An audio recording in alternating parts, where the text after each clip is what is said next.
Welcome back to our channel.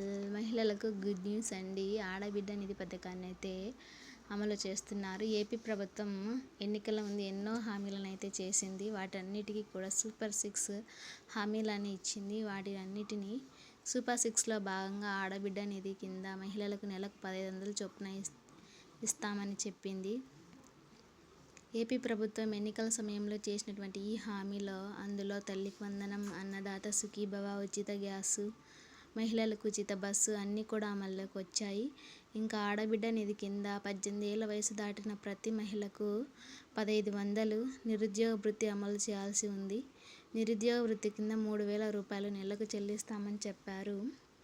ఈ ఆడబిడ్డ నిధి పథకము జూన్ 24 నుంచి అమలు చేస్తామని ఇన్ఫర్మేషన్ అయితే వచ్చింది. ఈ వీడియో మీకు ఇన్ఫర్మేటివ్ అయితే ప్లీజ్ సబ్స్క్రైబ్ మై ఛానల్.